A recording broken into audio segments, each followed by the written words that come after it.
If you're anything like me, you laugh at some weird stuff. Like, there's just something hilarious about cats doing basically anything and really good chemistry puns. But not everyone laughs at the same things.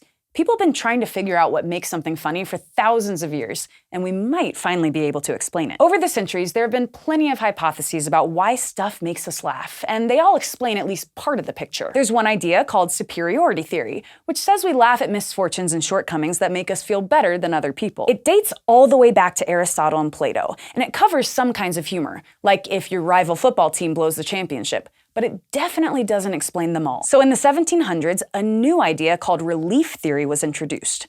It was originally about how humor supposedly relieved tension caused by fluids in your body, but it's more well known because of what Freud added to it. 200 years later, he basically said that humor is a way to let out pent-up energy that's often used to repress emotions or sexual and violent desires.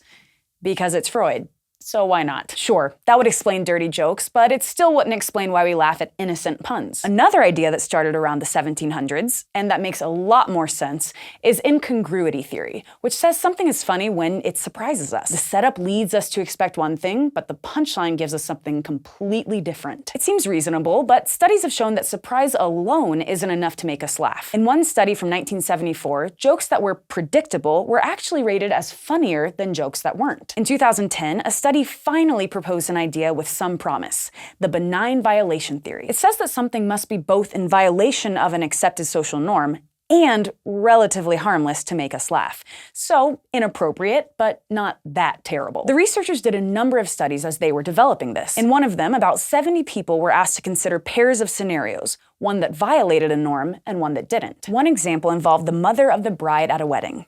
In one scenario, she gave the bartenders extra tips, like good moms do.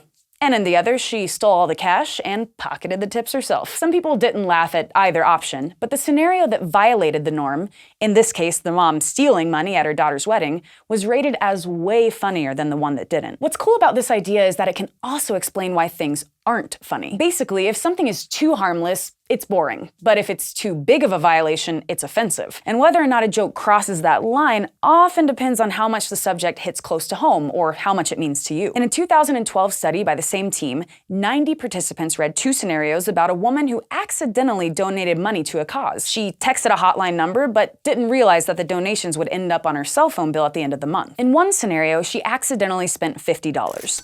In another, she spent $2,000. The participants were asked to imagine that the woman was either a close friend or a stranger. When they imagined her as a friend, the $50 mishap was funny, but the $2,000 mistake was too serious to laugh at. Meanwhile, when the woman was a stranger, the results were reversed.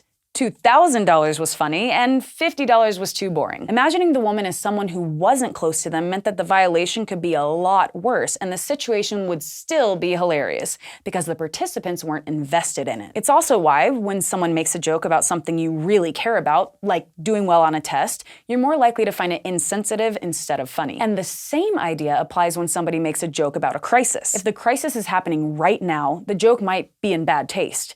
But years from now, when the situation passes and there's been some distance, it could be funnier. The benign violation theory can also explain why laughter makes us feel better. Humor can be a healthy way to react to hypothetical and distant threats. And it can also be a social cue that tells people that we're okay with bending the rules when it comes to a norm. Of course, not everyone agrees with this idea. Critics argue that it works so well because it's way too broad. After all, a violation that isn't too much of a violation could apply to almost anything. But even if it has limitations, it's the best idea we have right now.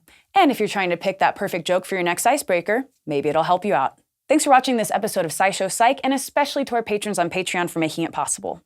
If you'd like to help us keep exploring how your mind works, you can support the show at patreon.com/scishow.